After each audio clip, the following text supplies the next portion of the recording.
할렐루야! 오늘도 예배로 하루를 시작하시는 모든 성도님들을 주님의 이름으로 환영하고 축복합니다. 이 시간에 먼저 찬송가로 나아가겠습니다. 찬송가는 340장 어지러운 세상 중에 함께 찬송하시겠습니다.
기도하시겠습니다. 여호와 하나님 너무나도 감사합니다. 오늘도 하나님 아버지께서 너무나도 귀하고 축복된 하루를 허락하여 주셔서 오늘 한 날 주님께서 주시는 은혜를 맛보게 해주시는 은혜에 너무나도 큰 감사를 드립니다. 하나님 오늘도 주님께서 주시는 이 새벽 만나를 통하여서 하나님 아버지께서 우리의 각인에게 주시고자 하시는 그 말씀의 메시지를 우리가 함께 받아 누리는 시간 되게 하여 주시옵소서. 하나님 아버지께서 역사하여 주고 성령님께서 임재하여 주시는 이 말씀의 시간 되기를 소원하며 거룩하신 우리 주 예수님 이름으로 기도합니다. 아멘. 이제 우리에게 주신 하나님의 말씀 찾아보겠습니다. 말씀은 사무엘하 16장 15절부터 23절입니다. 압살롬과 모든 이스라엘 백성들이 예루살렘에 이르고 아히도벨도 그와 함께 이른지라. 다윗의 친구 아렉 사람 후세가 압살롬에게 나갈 때에 그에게 말하기를 왕이여 만세 왕이여 만세하니 압살롬이 후세에게 이르되 이것이 내가 친구를 후대하는 것이냐 내가 어찌하여 내 친구와 함께 가지 아니하였느냐 하니 후세가 압살롬에게 이르되 그렇지 아니하니이다. 내가 여호와와 이 백성 모든 이스라엘의 택한 자에게 속하여 그와 함께 있을 것이니이다. 또 내가 이제 누구를 섬기리이까? 그의 아들이 아니니까 내가 전에 왕의 아버지를 섬긴 것 같이 왕을 섬기리이다 하니라.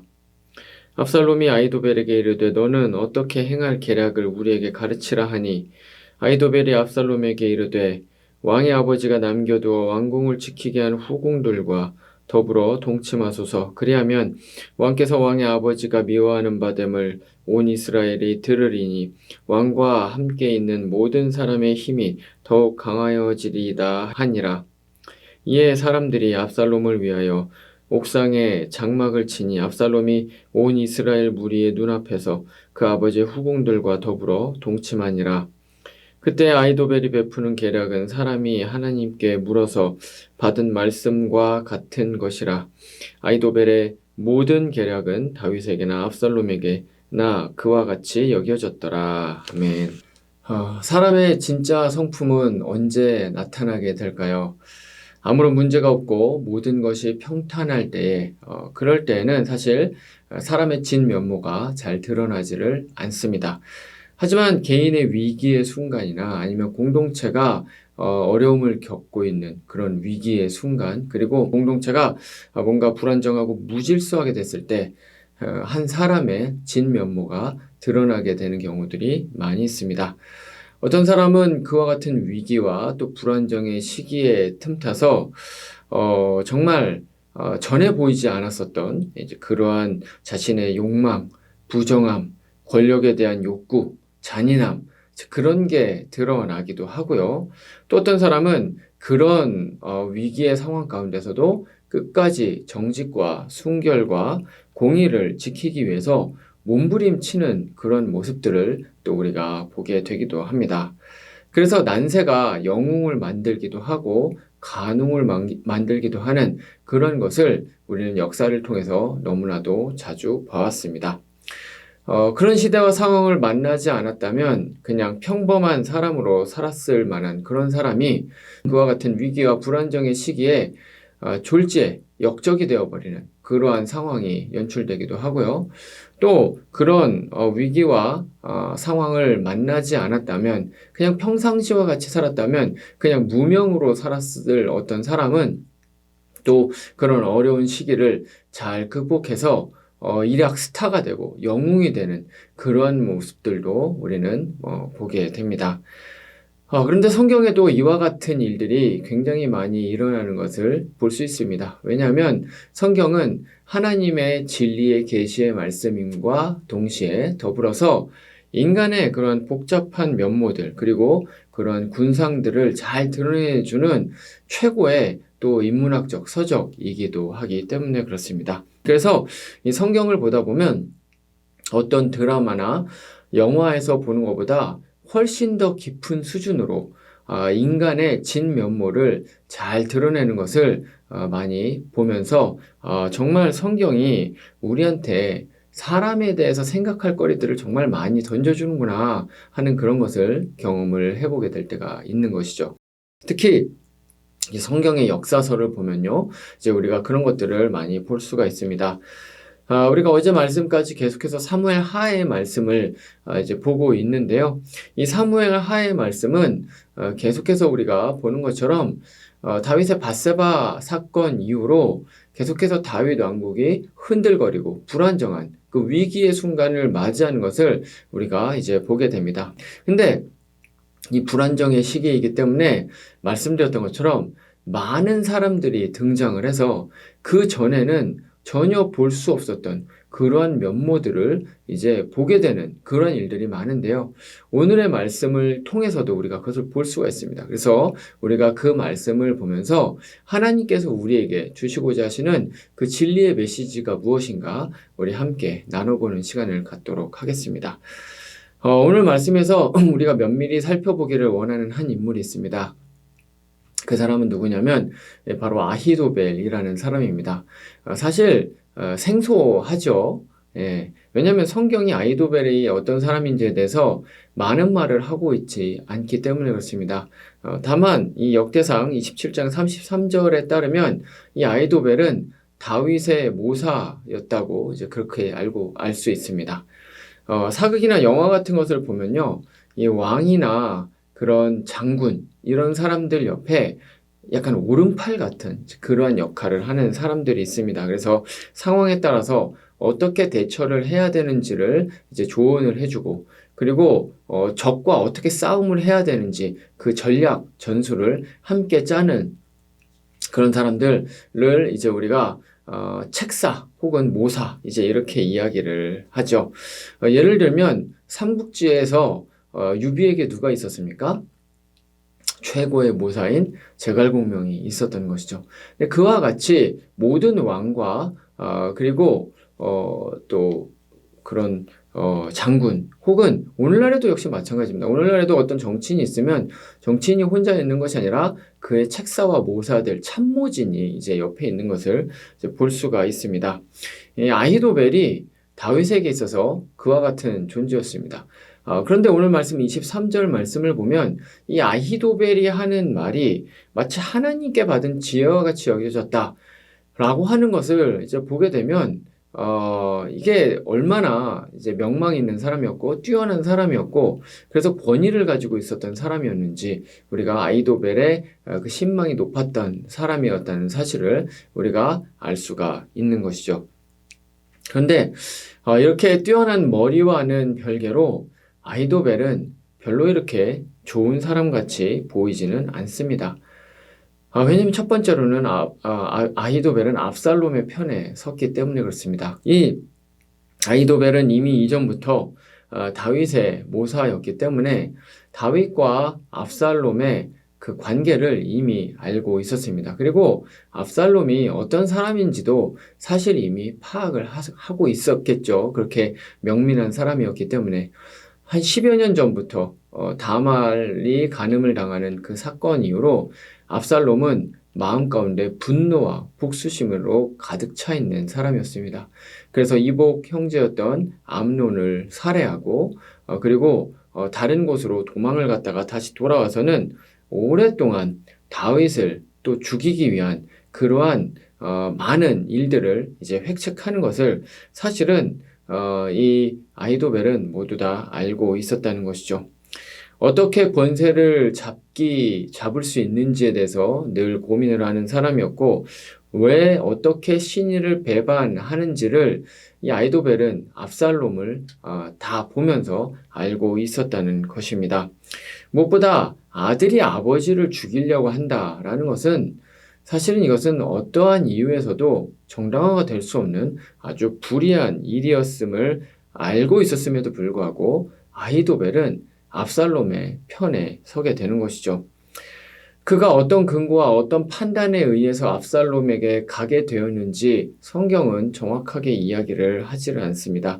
하지만 최소한 아히도벨이 가지고 있었던 그런 윤리성, 이것이 결코 높지 않았다는 것, 그리고 그의 인격적 성품이 결코 고상하지 않았다는 것, 이것을 우리는 이러한 압살롬의 편에 선 것을 통해서 알 수가 있는 것이죠. 오히려 아히도벨은 추측해 보건대 이제 권력의 추가 오랜 시간 동안 압살롬이 다윗에게 있었던 그런 많은 사람들을 빼앗아 옴으로써 이제 권력의 추가 다윗으로부터 압살롬에게로 이제 이렇게 기울어가는 것을 오히려 그것을 생각을 했기 때문에 그것을 깨달았기 때문에 압살롬에게 간 그러한 불의한 기회주의자가 아니었나 이제 이런 생각을 해볼 수가 있는 것입니다. 그런데 그것보다 더 문제인 것은요, 오늘 말씀에서 그가 베푼 계략을 보면 이 아히도벨이 얼마나 간악한 자였는지를 알 수가 있습니다.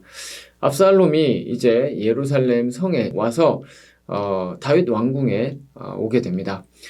그리고 나서 압살롬은 아히도벨에게 자신이 어떻게 다윗을 자기 아버지를 대체하는 완전한 왕이 될 수 있을지에 대해서 계략을 짜보라고 그렇게 이야기를 하죠. 그랬더니 이 아히도벨이 내놓은 계략이 무엇입니까? 궁에 남아있던 원래 다윗의 후궁이었던 이 여인들과 동침을 하라라는 그러한 말을 합니다. 이것은 행위 자체로도 도저히 받아들일 수 없는 너무나도 짐승만도 못한 그러한 사건이었고요. 동시에 아버지와 아들이 더 이상 화해할 수 없을 정도로 그렇게 완전히 이제는 갈라설 수밖에 없게 만드는 원수가 되게 만드는 그러한 방법이었던 것이죠. 물론 이것은 압살롬이 원하는 바였습니다. 그리고 실제로 압살롬이 원하는 목표를 이루는데 가장 적합하고 효과적인 방법이었습니다. 그렇기 때문에 사람이 봤을 때 이것은 최고의 전략처럼 보이고 아히도벨은 뛰어난 모사로 인정을 받을 수 있는 그러한 계략인지 모르겠습니다. 하지만 동시에 이것은 굉장히 어리석은 계략이었습니다.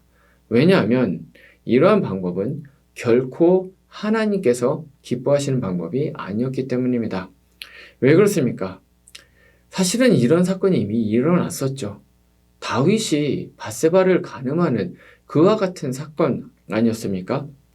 그래서 무슨 일이 일어났습니까? 결과적으로 다윗은 이 모든 일들이 만천하에 공개가 되면서 극한 수치를 경험을 하게 되고 또한 혹독한 징계를 얻게 되는 것입니다. 이것이 바로 이전에 있었던 역사적인 사건이었습니다. 그렇기 때문에 아이도벨의 이런 계략이 당장 사람이 보기에는 좋은 것처럼 효과적인 것처럼 보일지라도 이것을 하나님께서 인정하지 않는 일이라는 사실을 알았어야 됐었는데 아이도벨은 그것을 몰랐다는 것이죠.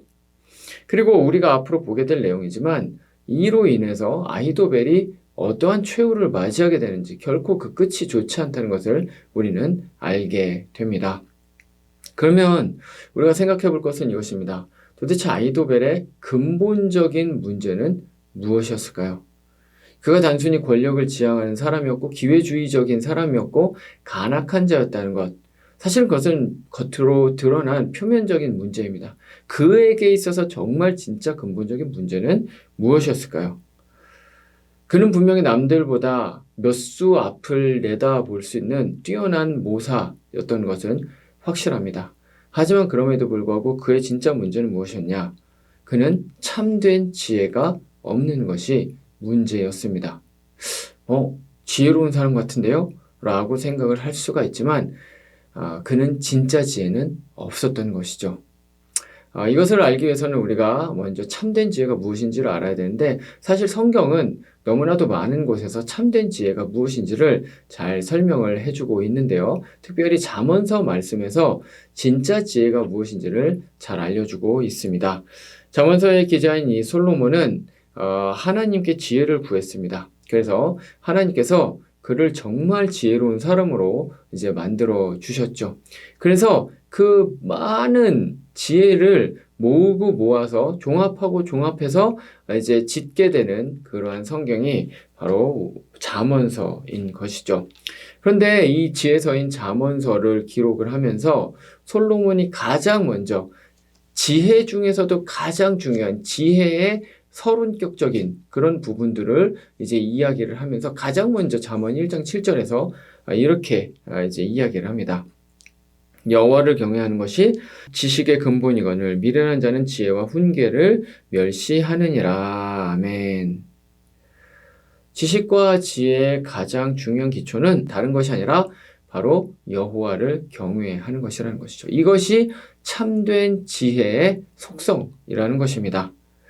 왜 그런지 잠언서 1장 10절에 이제 이렇게 이야기를 하는데요. 솔로몬이 이렇게 말합니다. 내 아들아, 악한 자가 너를 꿰을지라도 따르지 말라. 아멘. 무슨 말입니까? 이 세상에는 지혜처럼 보이는데 꾀인 것처럼 보이는데 악한 지혜, 악한 꾀가 너무나도 많다는 것이죠. 이런 악한 꾀는 아이도벨의 계략처럼 겉으로 봤을 때는 사람이 봤을 때 뭔가 정말로 지혜로운 것처럼 그래서 문제를 해결하는 것처럼 그래서 효과적인 것처럼 그렇게 보입니다. 마치 창세기에서 뱀이 하와를 이제 꼬일 때 어떻게 됩니까? 이 하와가 선악과를 보니까 정말로 이 뱀의 말을 듣고 보니까 정말로 이게 보암직도 하고 먹음직도 하고 정말로 지혜를 충만하게 해줄 것처럼 이제 그렇게 보이게 만드는 것이죠. 악한 꾀가 마찬가지라는 것입니다. 악한 꾀는 내 인생을 행복하게 만들어줄 것 같고 내가 지금 당면한 이 문제를 해결해 주는데 가장 적합하고 효과적인 것처럼 그렇게 보이게 만든다는 거죠. 그래서 내가 갖고 있는 지금 이 문제를 해결하기 위해서 내가 가진 이 목표를 달성하기 위해서 이 세상은 거짓과 사술과 기만과 불의와 무자비함과 비인륜적인 방법을 사용하라고 그렇게 이야기를 합니다. 그런데 그 끝은 무엇입니까? 솔로몬은 계속해서 그것에 대해서 11절부터 19절까지 이야기를 하는데 그것을 발췌해서 제가 읽어드리겠습니다. 그들이 내게 말하기를 우리와 함께 가자. 우리가 가만히 엎드렸다가 사람의 피를 흘리자. 죄 없는 자를 까닭 없이 숨어 기다리다가 수월같이 그들을 산채로 삼키며 무덤에 내려가는 자들같이 통으로 삼키자. 우리가 온갖 보화를 얻으며 빼앗은 것으로 우리 집을 채우리니 이렇게 이야기를 합니다. 이게 무슨 말입니까? 이게 악한 꾀와 악한 생각이라는 것이죠. 그래서 악한 꾀와 악한 생각으로 사람들을 통으로 삼키고 숨어 있다가 피를 흘리게 하고, 그래서 그들이 가지고 있는 그런 재산들을 모두 다 내가 빼앗으면 행복할 것이라, 내 집이 풍성해지고 풍요로워져서 행복해질 것이다 라고 그렇게 생각을 한다라는 것이죠. 자, 그런데 그 꾀의 결말이 어떻게 되는지 솔로몬이 이렇게 경고를 합니다. 내 아들아, 그들과 함께 길에 다니지 말라. 내 발을 금하여 그 길을 밟지 말라. 대저 그 발은 악으로 달려가며 피를 흘리는데 빠름이니라. 이익을 탐하는 모든 자의 길은 다 이러하여 자기의 생명을 잃게 하느니라. 이렇게 이야기를 합니다. 그런 악한 꾀로 살아가는 그러한 자들의 말로는 결국에는, 처음에는 좋아 보일지 모르지만, 처음에 그 모든 보화와 그런 돈들과 물질들을 가지게 됐을 때는, 와, 내가 이제는 부자가 됐다. 내가 이제는 하고 싶은 대로 모든 것을 하고 삶을 살아갈 수가 있게 됐다라고 생각을 할지 모르지만, 그들의 말로는 무엇이라는 것입니까? 자신의 생명을 잃는 파멸, 그 파멸로 끝나게 된다는 것이죠. 그리고 그것의 가장 확실한 예가 바로 오늘 말씀에 나와 있는 아히도벨이죠. 아히도벨의 책략은 겉으로 봤을 때 완벽한 것처럼 보였습니다. 그 압살롬이 원하고자 하는 그 목표, 자신이 완전한 왕이 되는 것으로 보이는 그러한 계략, 그 최고의 그런 효과적인 계략이라고 보이는 것이 바로 이 아히도벨의 책략이었습니다. 그러나 이것은 하나님을 떠나서 하나님이 원하시지 않는, 하나님이 기뻐하지 않는 공의와 정의를 반대하는, 하나님을 대적하는 그러한 방법이었다는 것이죠. 그 끝은 당연히 무엇입니까? 파멸밖에 없다는 것입니다. 만약에 아히도벨의 진정한 지혜가 하나님을 경외하는 것으로부터 온다는 사실을 만약에 알았다면, 그랬다면 어떻게 됐겠습니까? 아히도벨은 결코 이러한 계략을 내놓지 않았을 것입니다. 이러한 계략이 정말로 효과적인 것처럼 보일지라도 그럼에도 불구하고 하나님께서 싫어하신다는 것을 알았기 때문에 절대로 이러한 얘기를 압살롬에게 하지 않았을 것이라는 것이죠. 하지만 그는 하나님을 경외하는 자가 아니었습니다. 그저 처세술에 능하고 목표를 위해서는 수단과 방법을 가리지 않고 어떤 일이든 해내는 그러한 간악한 기회주의적인 존재였기 때문에 그는 사실은 참된 지혜가 모르는 사람이었다는 것이죠. 그래서 그는 너무나도 어리석은 존재였다는 것입니다. 이거는 우리 역시도 마찬가지입니다. 이 세상을 살아갈 때 죄악은 끊임없이 우리를 자기에게 오라고 손짓을 합니다. 내가 가진 목표를 성취하기 위해서 잠깐만 눈을 감으면, 잠깐만 하나님의 백성답게 살지 않고 세상의 세계관과 세상의 지혜를 쫓아서 삶을 살면 이 모든 상황이 좋아질 것이라고 그렇게 죄악은 우리를 유혹하고 부릅니다. 그리고 정말로 그렇게 보이기도 하죠. 그래서 실제로 그런 일을 하면 어떤 일이 일어납니까? 당장은 그것을 원하는 것을 얻는 것처럼 보입니다. 타인을 괴롭게 하고 거짓을 행하고 사기를 치고 불의를 행하고 강탈하고 비인륜적인 행위, 다른 사람을 손에 입히게 만드는 그런 잔혹한 방법들, 그러한 것들을 통해서 자신이 얻고자 하는 것을, 원하는 것을 얻게 되면 이 세상은 그것을 지혜롭다라고 얘기를 할 수도 있을 것입니다. 하지만 하나님을 떠난 그와 같은 행동들은 어떠한 결과가 오든지 간에, 무엇을 얻든지 간에 그것은 바로 하나님을 향한 경외함에서 나온 것이 아니기 때문에 참된 지혜라고 말할 수가 없다는 것이죠. 지혜는 하나님 안에서 정의롭고 올곧고 순결하고 거룩한 것입니다.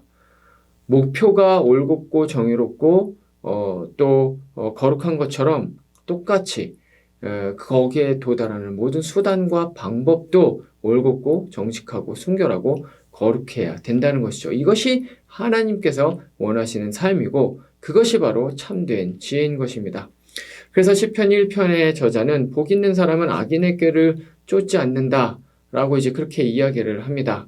악인의 꾀를 쫓아서 살아봐야 그 끝은 파멸밖에 없다는 것, 그것을 알기 때문이죠. 그렇기 때문에 무엇을 하든지 여호와를 경외하는 것이 가장 첫 번째입니다. 이것이 없으면 지혜라고 이야기를 할 수가 없다는 것이죠. 그것이 성경이 말하는 결론인 것입니다.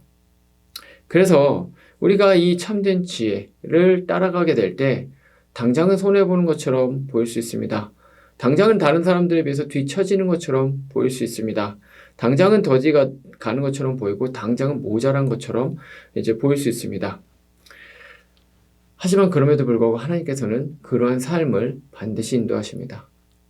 제가 알고 있는 어떤 후배는 대학에 다닐 때 그 대학 한 클래스에서 많은 사람들이 컨닝을 하는 것을 목격을 했습니다. 그런데 이 친구는 그리스도인이기 때문에 끝까지 양심을 지키고 컨닝을 하지 않고 당연히 좋지 않은 성적을 받았습니다. 사람들은 그를 손가락질했습니다. 바보 같다고. 왜 다른 사람들 다 하는데 왜 너만 뭐가 그렇게 대단하다고 하지 않냐고 그렇게 손가락질했습니다. 하지만 끝까지 그것을 지켰습니다. 하나님께서 그 친구의 삶을 인도하지 않겠습니까? 거기에서 그 클래스에서 비록 남들보다 좋지 않은 성적을 가졌다고 해서 하나님께서 그 친구의 삶을 인도하지 않았겠습니까? 아니요. 오히려 더 인도를 하시는 것이죠. 우리가 가져야 되는 참된 지혜는 하나님을 떠나서는 가질 수가 없다는 사실을 잊지 않으시는 모든 성도님들 되시기를 말씀으로 축원드립니다. 말씀을 마치겠습니다. 오늘 말씀의 아이도벨은 사람이 봤을 때 뛰어난 모사인 것처럼 보였습니다. 하지만 그는 가장 어리석고 비참한 사람이었습니다. 왜냐하면 하나님을 경외하는 것이 없이 뛰어난 능력을 가졌기 때문입니다. 이게 가장 안타까운 현실입니다. 하나님을 경외하지 않는데 너무나도 뛰어난 재능을 가지고 있다. 그러면 그 재능은 반드시 그에게 재앙으로 돌아오게 되어 있습니다. 아이도벨은 그래서 가장 어리석고 비참한 최후를 맞이하게 됩니다. 우리 역시도 마찬가지입니다. 우리가 어떤 삶의 결정을 내릴 때 이것이 내 욕심에 의한 것은 아닌지, 나의 얕은 수준의 경험과 악한 꾀와 이 세대의 세계관을 쫓아 사는 삶은 아닌지, 나는 정말로 하나님을 경외하는 마음으로 이것을 결정을 했는지 우리는 늘 우리 삶을 돌아봐야 합니다. 우리에게 영적인 분별력이 너무나도 많이 필요합니다. 그렇기 때문에 이와 같이 영적인 분별력을 가지고 삶을 살아가시는 모든 성도님들 되시기를 말씀으로 축원드립니다. 기도하시겠습니다. 여호와 하나님 아버지 감사합니다. 오늘의 말씀 특별히 아이도벨을 통해서 하나님께서 우리에게 원하시는 하나님 나라의 거룩한 백성의 삶이 무엇인지에 대해서 생각을 해보게 되었습니다. 하나님, 아이도벨은 정말로 명민하고 뛰어나고 사람들에게 인정을 받는 그러한 사람이었지만 그가 하나님을 경외하지 않음으로 말미암아 그의 필경, 그의 마지막은 파멸이었다는 것을 우리가 말씀을 통해서 깨닫게 됩니다. 하나님, 우리는 여호와를 경외하는 것이 가장 중요하다는 사실을 잊지 않는 그런 사람이 먼저 되게 하여 주시옵소서. 그래서 먼저 주님 앞에 무릎을 꿇고 하나님 아버지께서 무엇을 기뻐하실지, 하나님 아버지께서 지금 내가 나아가는 이 삶, 내가 이끌고 있는 이 공동체가 정말로 하나님께서 원하시는 방향으로 가고 있는지 날마다 되물으면서 영적 분별력으로 나아가는 우리 모두가 되게 하여 주시옵소서. 하나님, 오늘도 여러 가지 많은 기도의 제목 소원 가지고 나왔습니다. 하나님 아버지께서 역사해 주셔서 이 시간이 귀하고 복된 기도의 시간 될 수 있도록 우리와 함께하여 주시옵소서. 감사하며 거룩하신 우리 주 예수님 이름으로 기도합니다. 아멘. 이제 개인의 기도 제목으로 기도하시겠습니다.